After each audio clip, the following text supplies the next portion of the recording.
Hello दोस्तों, आप सभी लोग कैसे हैं? बढ़िया होंगे। मैं उत्तम कुमार आप सभी के लिए लेकर आया हूँ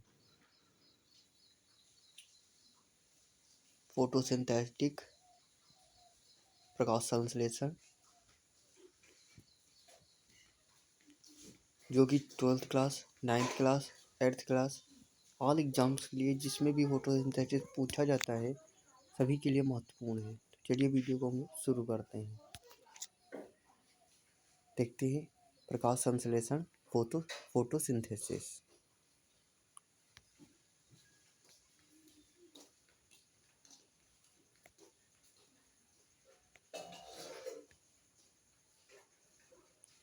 प्रस्तावना, इंग्लिश में इसे हम लोग कहते हैं इंट्रोडक्शन। ठीक है। प्रकाश संश्लेषण वह जैविक प्रक्रिया है जिसके माध्यम से हरे पौधे, शैवाल, एल्गी और कुछ बैक्टीरिया सूर्य के प्रकाश की उपस्थिति में कार्बन डाइऑक्साइड और पानी से ग्लूकोज या शर्करा का निर्माण करते हैं और ऑक्सीजन जो गैस होती है उसे छोड़ते हैं।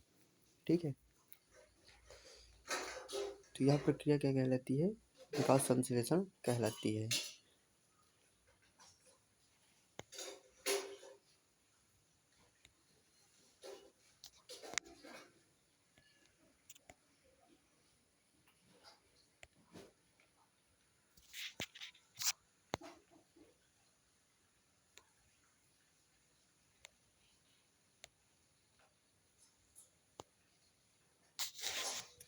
प्रकाश संश्लेषण की परिभाषा।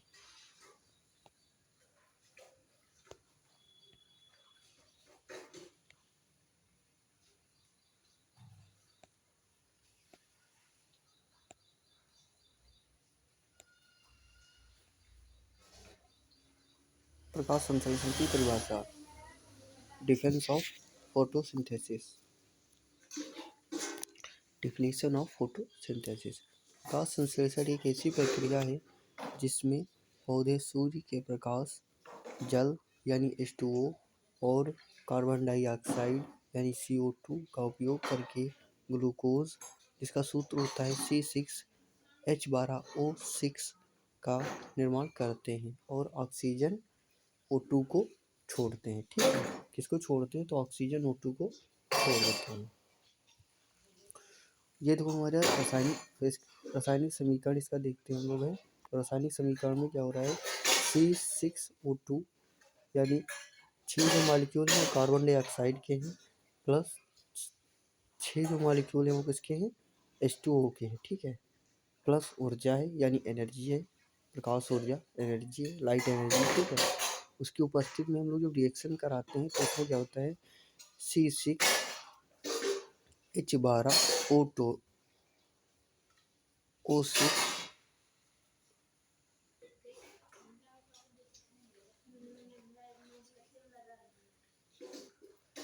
O6 बचते हैं, बाकी 6O2 क्या होता है?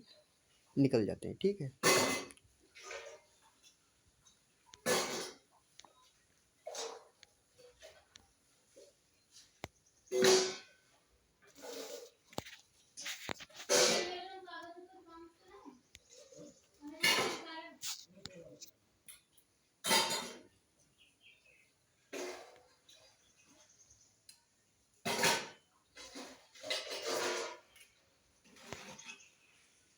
नेक्स्ट हम लोग देखते हैं प्रकाश संश्लेषण की आवश्यकता, यानी हमें क्यों आवश्यकता पड़ती है प्रकाश संश्लेषण के लिए। ठीक है। या जो हरे पेड़ पौधे हम लोग तो नहीं करते फिलहाल, लेकिन जो हरे पेड़ पौधे हैं, ग्रीन एनर्जी प्लांट है, उनको प्रकाश संश्लेषण की आवश्यकता क्यों है, इसके बारे में हम लोग देखते हैं। तो रिक्वायरमेंट्स ऑफ फोटोसिंथेसिस। नंबर 1, सूर्य का प्रकाश यानी सनलाइट ऊर्जा का स्रोत है। किससे हम लोग मतलब कि बनाते हैं तो क्या होता है? ऊर्जा का स्रोत है। नंबर 1। ठीक है। नंबर 2 है हरित लवक या क्लोरोफिल, या हरे रंग का पिगमेंट होता है जो प्रकाश को अवशोषित करता है। कहाँ पाया जाता है? तो क्लोरोफिल के अंदर क्लोरोप्लास्ट के अंदर होता है क्लोरोफिल। ठीक है। जैसे मान लो ये क्लोरोप्लास्ट है, तो इसके अंदर छोटे छोटे जो पिगमेंट पाए जाते हैं उन्हें हम लोग क्या कहते हैं? क्लोरोफिल कहते हैं। किस कलर का होता है? ग्रीन कलर का होता है, ETC कलर का होता है। ठीक है।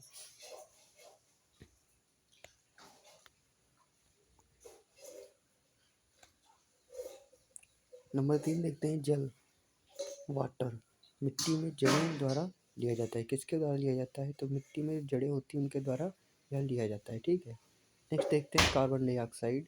कार्बन डाइऑक्साइड वायुमंडल में पत्तियों के रंध्रों द्वारा लिया जाता है। हम लोग क्या करते हैं? कार्बन डाइऑक्साइड को छोड़ते हैं, ऑक्सीजन को ग्रहण करते हैं। तो जब हम लोग कार्बन डाइऑक्साइड को छोड़ते हैं तो क्या होता है? वायुमंडल में जितने भी पेड़ पौधे हैं उसमें क्या, पत्तियों में क्या पाया जाता है? स्टोमा यानी कि रंध्र पाया जाता है, ठीक है। क्या पाया जाता है? स्टोमा। स्टोमा पाया जाता है, जिसे हम लोग हिंदी में क्या कहते हैं? रंध्र कहते हैं। क्या कहते हैं? रंध्र कहते हैं, ठीक है। उनके द्वारा कार्बन डाइऑक्साइड को ग्रहण किया जाता है, ठीक है।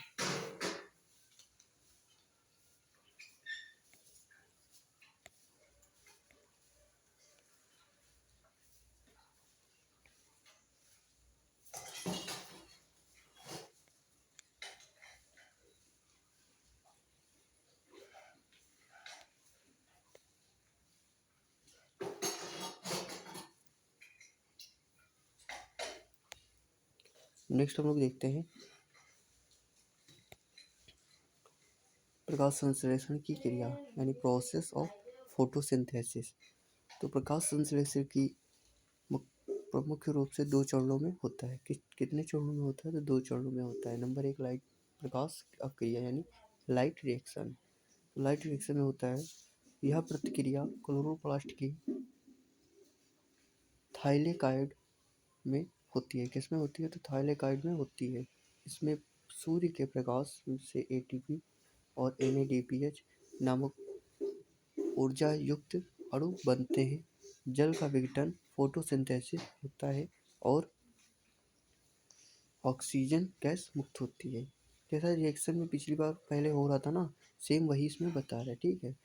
एटीपी और NADPH के जो नामक ऊर्जा का युक्त ज़्यादा बनते हैं और इसमें जल का विघटन होता है, जिसके फलस्वरूप 6O2 क्या होता था?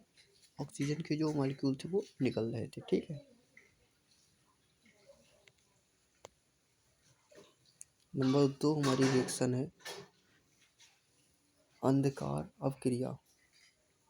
कौन सी? अंधकार अवक्रिया या कैल्विन चक्र, से इंग्लिश में हम लोग कहते हैं डार्क रिएक्शन या कैल्विन साइकिल। यह प्रतिक्रिया स्ट्रोमा में होती है। किसमें होती है यह प्रतिक्रिया? तो स्ट्रोमा यानी जो पत्तियों में रंध्र होते हैं उनके द्वारा होती है। इसमें एटीपी NADPH की सहायता से कार्बन डाइऑक्साइड से ग्लूकोज बनता है। किसकी सहायता से बनता है? तो AT और NADPH की सहायता से कार्बन डाइऑक्साइड से क्या बनता है? तो ग्लूकोज बनता है, ठीक है। इसे अंधकार अवक्रिया कहा जाता है क्योंकि यह सीधे प्रकाश पर निर्भर नहीं होती है। यानी इसे हम लोग इस रिएक्शन को हम लोग रात में कर सकते हैं, ठीक है। या जहाँ प्रकाश नहीं पहुँचता वहाँ भी हो सकती है, ठीक है।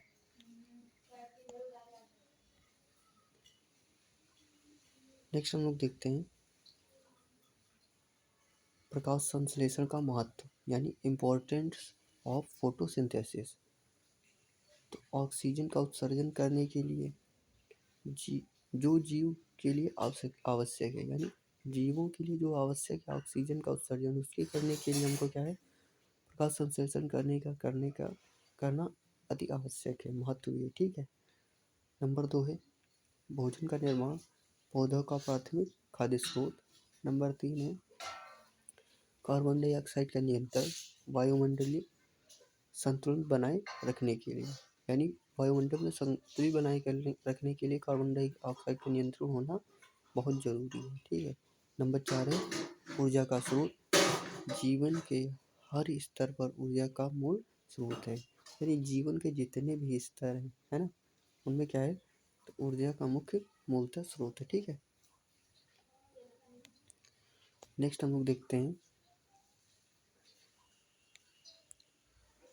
कारक जो प्रकाश संश्लेषण को प्रभावित करते हैं, यानी फैक्टर अफेक्टिंग ऑफ फोटोसिंथेसिस, ठीक है। तो नंबर हो गया प्रकाश की तीव्रता, लाइट डेंसिटी, जो क्या होता है? प्रकाश संश्लेषण को प्रभावित करती है।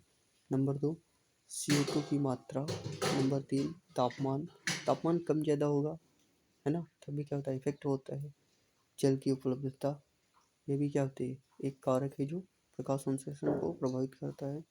नंबर 5 है क्लोरोफिल की मात्रा, ये भी क्या होती है जो प्रकाश संश्लेषण को प्रभावित करती है। ठीक है, ये 5 कारक हैं जो वेरी मोस्ट इम्पोर्टेंट है जो प्रकाश संश्लेषण को प्रभावित करता है।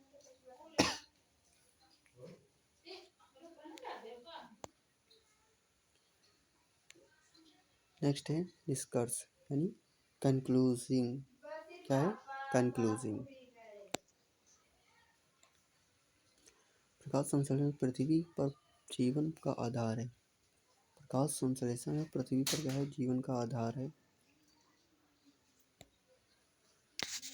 यह न केवल पौधों को पोषण प्रदान करता है बल्कि वायुमंडल में ऑक्सीजन की मात्रा बनाए रखने और ग्लोबल कार्बन चक्र को संतुलित करने में भी मदद करता है। ठीक, तो प्रकाश संश्लेषण पृथ्वी पर जीवन का आधार है। किसका आधार है? तो पृथ्वी पर जो भी जीवन है यानी लाइफ है उसका आधार है। यह ना तो केवल न पौधों को पोषण प्रदान करता है बल्कि